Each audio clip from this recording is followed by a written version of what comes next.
Miigwech, thank you very much. Bonjour, Ani Nishnave, Dinaway Maganidu. Greetings, dear friends.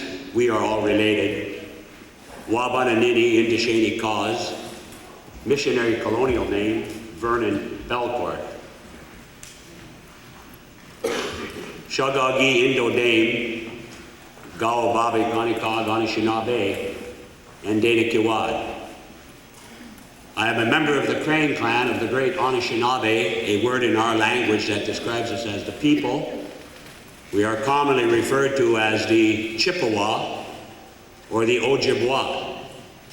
And I come from a place in northern Minnesota, Gawababe, Kanikag, Anishinaabe, and Dana Kiwad, a place called White Earth, a place where the Anishinaabe live. I'm very happy to be here this evening to have this opportunity to say some words on behalf of our dear brother, Gwarthy Les, aka Leonard Peltier. In a few minutes that I have, I want to share with you some of the history of our struggle so that you will understand out of which context Leonard Peltier, whose name is heralded throughout the world along with Solzhenitsyn, Sakharov. Throughout the world, when people say free Leonard Peltier, they also have said free Nelson Mandela. Nelson Mandela is free.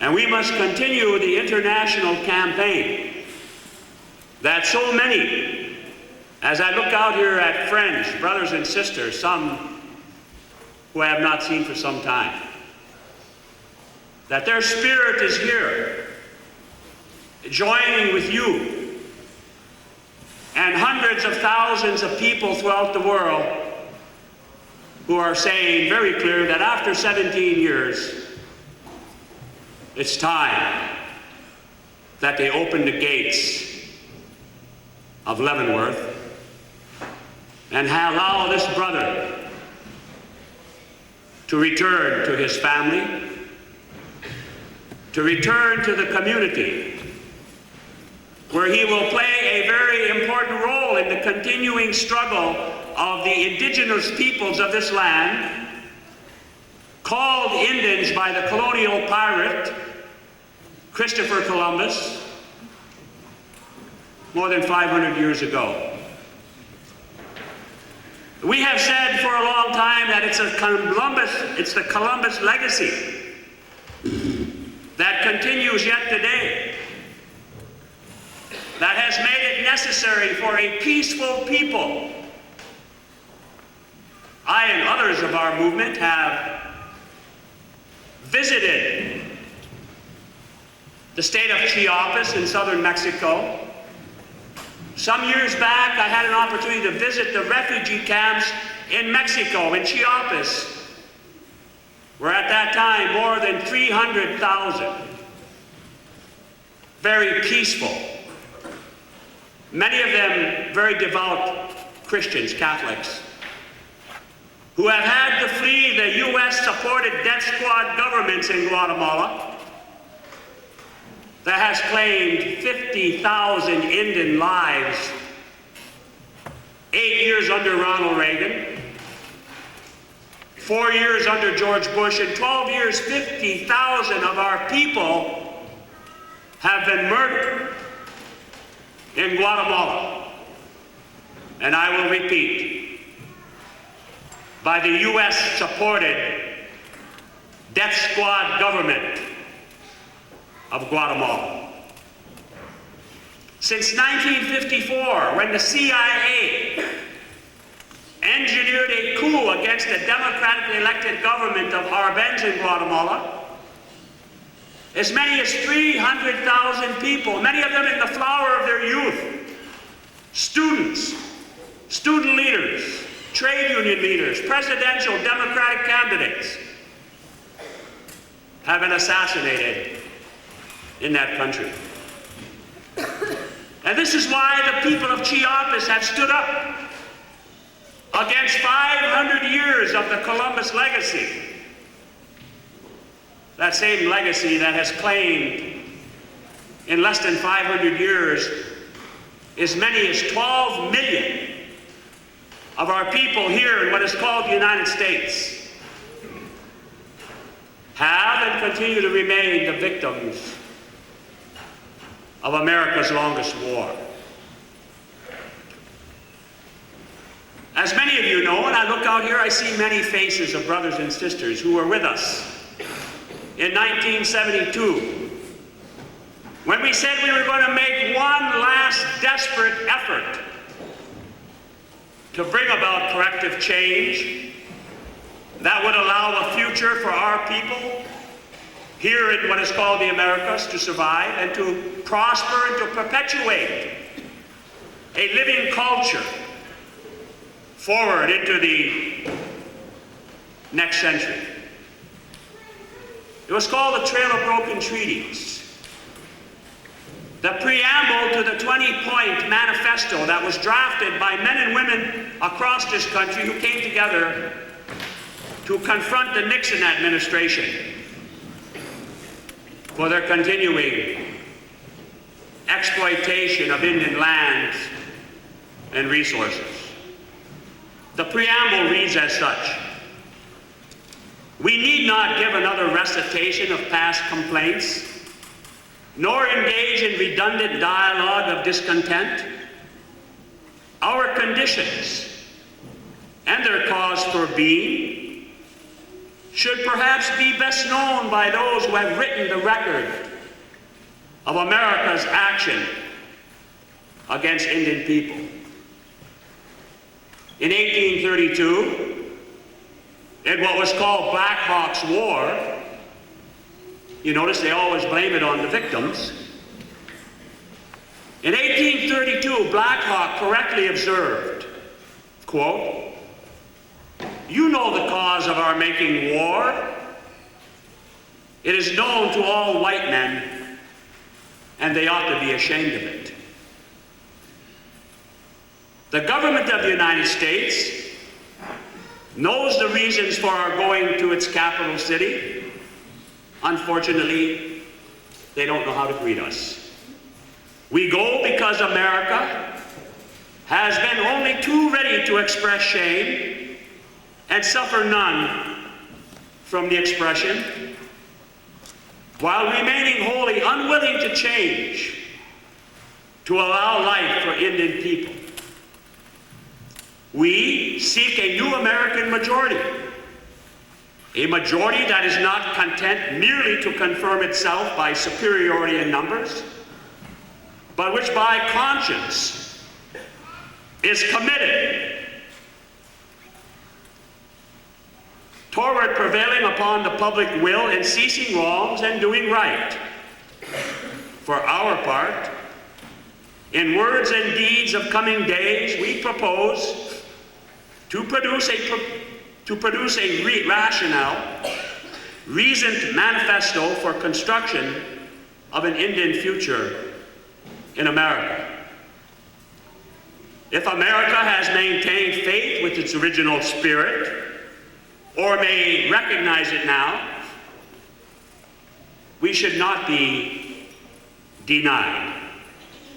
And to repeat, this is the preamble to the Trail of Broken Treaties 20-point manifesto. Had it been accepted by the Reagan administration, there would have been 20 years of growth for our people.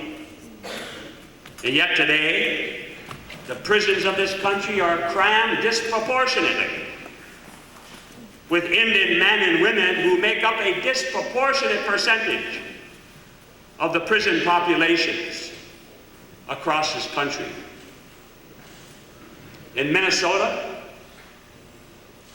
we make up 1.5% of the statewide population in the prisons. Indian men and women make up 8.5% of the prison populations. And that is true throughout this country, and I'm sure that the same is exact here in Oregon, and in Washington. So in addition to Leonard Peltier, we have many political prisoners. This was in 1972. In 1973, we went to a place, a historic place, where in 1890, during Christmas week, more than 400 men, women, and children were cut down by Gatling gun and saber in the snows of Wounded Knee. During that time, journalists, Indian and non-Indian alike, came from all across the country, throughout the world, to see what was going on. So Wounded Knee brought about an explosion of consciousness that we are still here today, and we are still struggling for our survival. Journalists always had the same question. What is the American Indian movement, and what is going on at Wounded Knee? I recall that one such journalist was a man by the name of Richard LaCourse, who comes from this part of this sacred Turtle Island. He was the executive director of the American Indian Press Association, as I recall. He asked that question of a man called Kilstraight, those two questions. And Kilstraight responded in this fashion. He said, "Things will never be the same again." And that's what the American Indian movement is all about. They are respected by many, they are hated by some, but they are never ignored. They are the catalyst for Indian sovereignty. They intend to raise questions in the minds of all, questions that have gone to sleep in the minds of Indians and non-Indians alike. From the outside, AIM people are tough people. They had to be. The American Indian movement was born out of the dark violence of police brutality and the voiceless despair of Indian people in the courts of Minneapolis, Minnesota, because many of them were there. From the inside, AIM people are cleansing themselves. Many have returned to the old traditional religions of their tribes, away from the confused notions of a society that has made us slaves of our own unguided lives. AIM is first a spiritual movement, a religious rebirth, and then the rebirth of dignity and pride in a people. AIM succeeds because they have beliefs to act upon. The American Indian movement is attempting to connect the realities of the past with the promise of tomorrow. They are a people in a hurry because they know that the dignity of a person can be snuffed by despair and a belt in the cell of a city jail. They know that the deepest hopes of the old people could die with them. They know that the Indian way is not tolerated in white America because it is not acknowledged as a decent way to be. Sovereignty, land, and culture cannot endure if a people is not left in peace. The American Indian movement is then the warriors class of this century, who are bound to the bond of the drum, who vote with their bodies instead of their mouths. Their business is hope. Fortunately, I still have that up in my computer up here. My computer hasn't gone down yet, so I still remember those words. And if you understand those words, you will understand why this movement exploded on the scene with the principal victim, Dwarfilas, also known as Brother Leonard Peltier.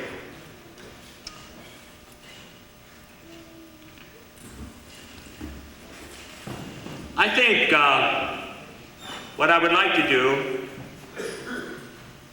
and it's better said by Leonard Peltier himself. It's about 4 short paragraphs, but I want to read this letter from Leonard to you tonight. I would like to express my gratitude to you for considering a sacrifice of your time to learn a bit about my case and to perhaps offer your help in the struggle for Indian rights and against political oppression. Indian people have been fighting a long time to be recognized as a sovereign. We have victimized by unemployment, lack of educational opportunities, alcohol and drug abuse, and poor health care. When some of us stood up to call attention to the plight of our people, we found ourselves being assaulted, imprisoned, and even murdered. Times have changed, and today the American Indian movement is a political force rather than a militant force. I am hopeful that real change can finally be accomplished. I have served nearly 17 years in prison, allegedly for the murders of 2 FBI agents. The government has just admitted that they have no idea who killed their agents. This was at a hearing a year ago, November, in the federal court in St. Paul, Minnesota. The government admitted that they don't know who killed these 2 FBI agents. Fact is, a lot of people don't know that Leonard Peltier was only charged with conspiracy, in that he admitted that he was at that location at the Jumping Bull home on the Oglala Lakota Nation at a place called Pine Ridge. Of course, Joe stunts, Joe kills right. No one thinks about the brother that was killed by the FBI agent in a firefight that was the culmination or part of Operation COINTELPRO of the FBI and Operation Chaos of the Central Intelligence Agency, 2 programs designed to infiltrate, to misdirect, to disrupt, to discredit, for the purposes of neutralizing the leadership of the American Indian movement. I should tell you that during Senator Church's oversight hearings on CIA and FBI intelligence, it was revealed that the American Indian movement was number 3 on the hit list for those 2 programs which allegedly have ended. Of course, we know that it's become more deceitful and treacherous, and they will try to stifle any movement, whether it's the women's movement, who were number 2 on the hit list, the Black Panther movement, and third, the Indian movements. Leonard goes on to say, the Court of Appeals has ruled that during my trial, the judge erred in his rulings. It appeared witnesses had been coerced, evidence had been fabricated, and exculpatory evidence had been withheld. Yet, I remain a prisoner. Amnesty International recognizes me as a prisoner of conscience. The government of Italy voted unanimously to nominate me for the Nobel Peace Prize. I am the subject of Robert Redford's documentary, Incident at Ogallala, and the book In the Spirit of Crazy Horse by Peter Matheson, which many of you perhaps have read. And over 20 million signatures have been gathered in support of a new and fair trial. I have earned the respect of Desmond Tutu, Nelson Mandela, the Archbishop of Canterbury, Rigoberto Menchú, who many of you know, a Quiche Indian woman who had to flee her country of Guatemala. Living in Mexico, she was the recipient of the Nobel Peace Prize for 1992 in consideration of her work. And Rigoberto Menchú is on the board of directors of our international organization, International Political and Diplomatic Corps of the American Indian Movement, the International Indian Treaty Council. She and other of our staff, Bill Simmons from this region up here, and of course, Antonio Gonzalez from the International Indian Treaty Council Information Office in San Francisco, are at this very moment returning from Chiapas, where they went down to witness firsthand the condition facing the people in that part of the world. Of course, numerous members of the United States Senate, the judiciary committees, of course, have promised to investigate into the illegalities of my case, including the disclosure of 11,000 pages of documentation the FBI is hiding. The Indian struggle is real and ongoing. I live it every moment. I pray for the day that I can rejoin my people and work with them toward a brighter future, including job training, home improvement, daycare, counseling, education, and community centers. No child, red, white, yellow, or black, should ever grow up ashamed of their blood and their culture. We can work together to ensure a brighter future. In the spirit of Crazy Horse, Brother Leonard Peltier.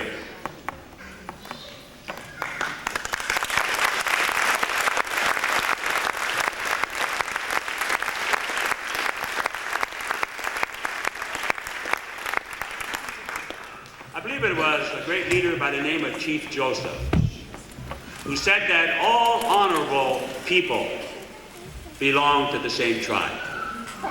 So it is in that spirit tonight that all of the honorable people that came here tonight, we're going to join our spirits together, our energies together, and if Bill Clinton, in fact, meant what he said about a new beginning, don't you think it would be a new beginning if America would own up to the fact that we have political prisoners in this country and free Leonard Peltier?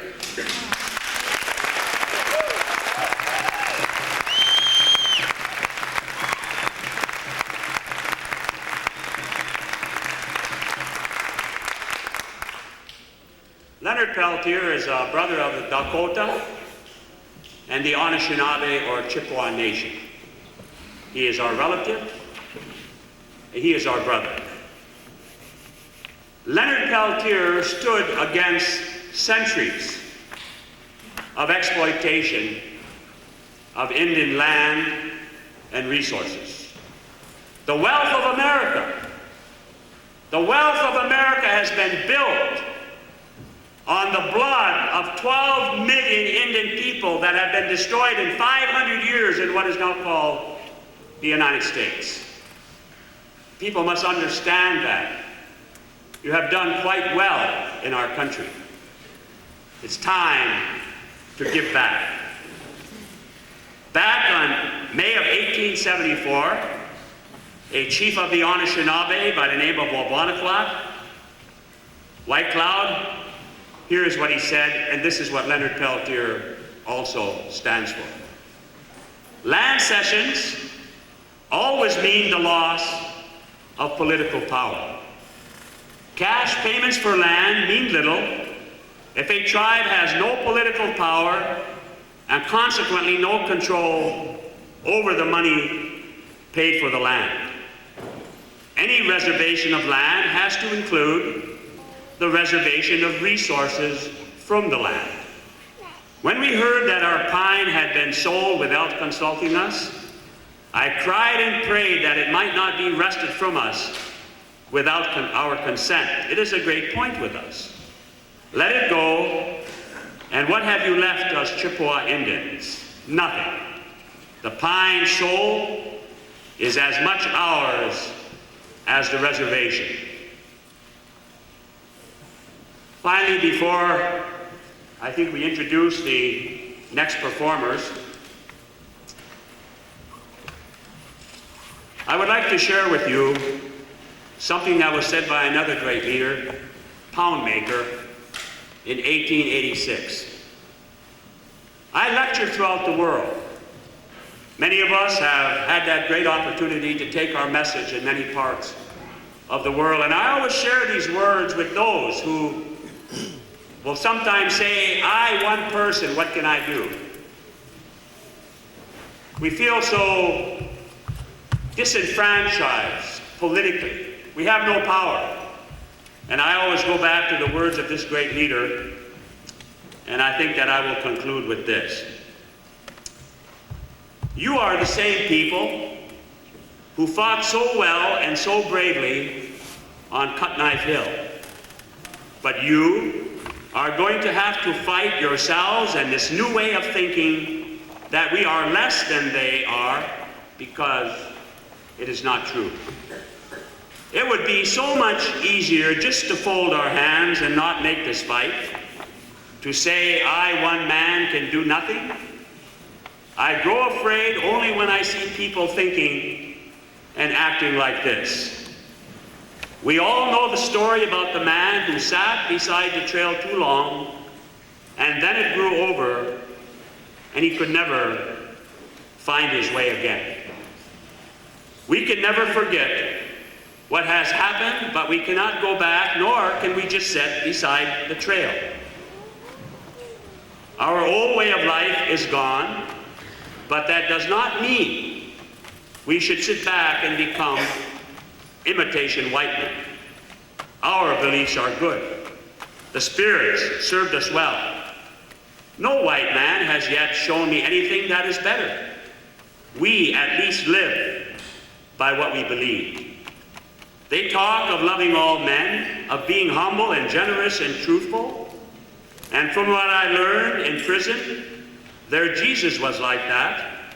But when I look around here, I think I have had enough of their love and generosity. I wonder what their Jesus would think if he stood here with us today. Right now, I am more proud than I ever was, and before that, I am Cree. Very prophetic word. There is a couple of things I think I should take this opportunity and share with you. As many of you know, I'm the founding national president of the National Coalition on Racism in Sports and Media. And as many of you know, we now have Jack Kent Cook of the Washington football team on the ropes. He's getting ready to get out of Washington and move into Maryland. And the name Washington Redskins will be a thing of the past. We find ourselves almost hoping that Kansas City will win the playoffs and play in the Super Bowl in Atlanta, where we can nail Lamar Hunt of Kansas City. Ted Turner don't want to stop the chop and get rid of the Braves, but he wants to make us movies. And whenever we have non-Indians telling our story, regardless of how good our actors are, like Brother Red Crow, who's over here, and others, when we have others telling our story, it's not going to be our story. We have to tell our own story. The fact is, I hope that Red Crow becomes the next Spike Lee of Indian country. Then we're going to have some good movies. We have a beautiful culture. We have a living spiritual way of life. We are here today, 3.5 million strong here in the United States, 2.5 million in Canada, and from Mexico on down, 80 million. Struggling in Guatemala, Colombia, Peru, Bolivia, and of course now in southern Mexico. We must understand and we must relate to these other struggles. You know, our struggle shouldn't end at the reservation boundary. We have to expand our vision. We're also dealing, and I hope they're not selling it in Washington State, but if they are, we want you to do something. Tashunke Whitlow, Crazy Horse, was a revered and respected leader of our people, a great role model. He knew that the white man was using the alcohol to steal from us. Plain and simple, he knew that. And now to have a brewery And to have the biggest brewery, G. Heilman, bottling Crazy Horse malt liquor. What a despicable insult to not only Indian people, but everyone should be outraged by it. And if they're selling it in Washington or Oregon, we want you to do something about it. We want you to hit these big distributors and join us in a national campaign to get rid of Crazy Horse malt liquor. It's very important. It's very important how our young people see themselves. And we see young people going back to the drum, learning the songs, going back to our old way of life. And this is our strength. This is the foundation of any nation. And in conclusion, as I look out here and see my good brother, Harold Belmont, I got to share some words of another powerful leader. Some 4 or 5 years ago, I happened to come out to see Harold. I was going down the street coming from the airport, and I seen a giant billboard with a great leader holding a bucket of Farolito's ice cream, right? And you know what the caption under was? Chief Seattle's leading ice cream since 1886. Something like that. Had a picture of Chief Seattle there, holding a bucket of ice cream. I went over to Harold and I said, Harold, I said, something it strikes me bad, and I'm coming, what a disrespect to a man by the name of Chief Seattle. A principal chief of the Suquamish, a grand chief of the Duwamish Confederacy. We can't let that happen. How long did it take us to get rid of it, Harold? 3 days we got rid of it because we came together.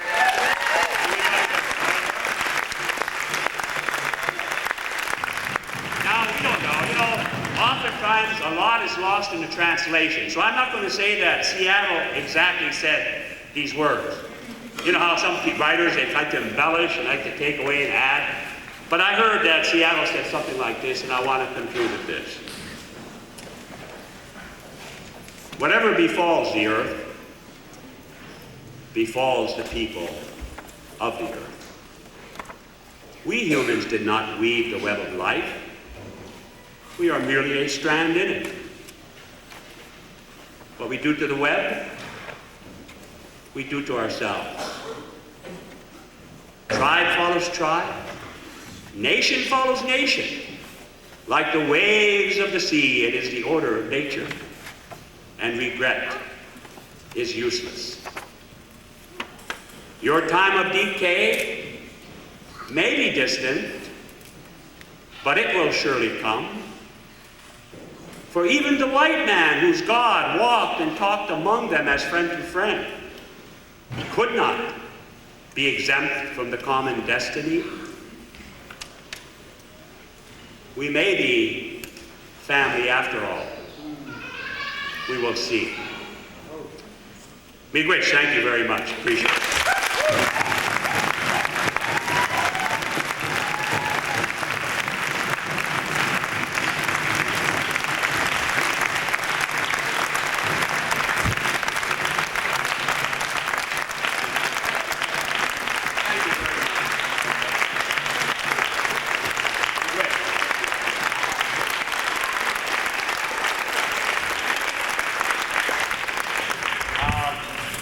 While somebody tells me what I'm supposed to do next, I'm supposed to introduce. Are you going to have another song before we introduce the other group? Is that what we're going to do? Well, while we're figuring that out, in December of 1973, about 1 year before Louis Hall of the great Mohawk Nation, a place called Kanawake, where they were struggling recently against the settler regime of Quebec. Louis Hall, 20 years ago, seized land in upstate New York, a place called Ganyonge, land of the Flint, up near Old Forge, New York. There was a crisis up there, and I was asked to come up and help negotiate that crisis. And to honor the American Indian movement, Louis Hall painted this, of course, original. We have it at the Peacemaker Center, which is one of our youth programs in the Minneapolis community, which is really the heart of the American Indian movement. And Louis Hall painted this, and here's what it says. American Indian movement, pledged to fight white man's injustice to Indians, his oppression, persecution, discrimination, and malfeasance in the handling of Indian affairs. No area in North America is too far or too remote. When trouble impends for Indians, AIM shall be there to help the native people regain human rights and achieve restitution and restorations. Regrettably, 3 weeks ago, I was asked to come up to Kanawake outside of Montreal, and we were there when we sent Louis Hall into the spirit world. He's an old man, more than 80 years of age. He had a full life. He left a collection of beautiful originals. His paintings will be invaluable as time goes by, and he told us we could use this any way we wanted to, and we used it on our 25th anniversary poster. Obviously, if you were to it's hard to place a value on a piece of work, a piece of art. How do you value? Is it worth 10,000? Is it worth 100,000? What's it worth? Is it worth a quarter? What's it worth? So, we're going to do tonight is we're going to, Red Crow and myself are going to autograph this, and we're going to sell them for $30 tonight. And $15 is going to the Peltier Committee, and $15 is going to help the American Indian Movement pay some of our phone bills, which are high all the time. So Red Crow and I are going to be over on that table here during the course of the evening, and we'll be glad to autograph these, and hopefully we can raise some money, which will add to whatever money is collected here to help Leonard Peltier in his amnesty campaign. And of course, if we can get thousands of people to march into Washington with us, what's the date they plan on arriving there? What date do they plan on arriving? July 15th. So if you can join the walk along the way, we'd like to have you do it. Otherwise, try to take some time off and come to Washington on July 15th. The walk starts from Alcatraz on the 11th of February, correct? Sacramento. Okay. So at this time, again, we're going to hear some real good traditional music from Eagle Heart. Take it away. Be great. Thank you.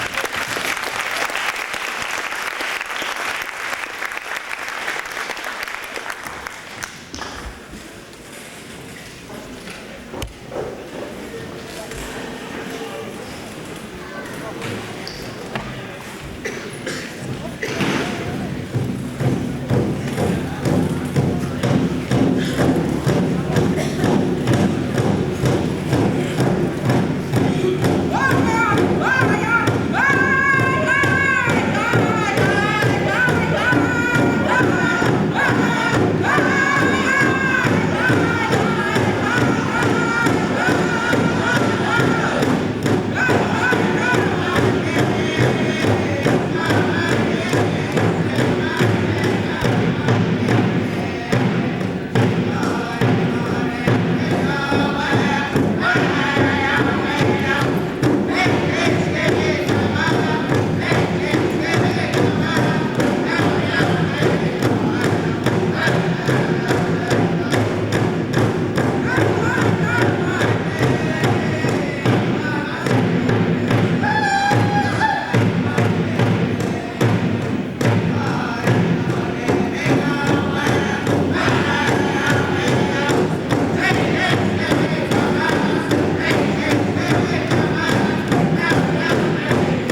some of us from the Ateho singers out of the Bellingham area sing. We're going to sing the AIM song right now. So we ask that everybody stand up and stand in honor of all the AIM veterans who have given their lives and given their time and effort to come around the country like this and talk to everybody and try and raise some consciousness about our people and the problems facing our people. So I hope you like this song and listen to it with this, and thanks for hearing what I have to say.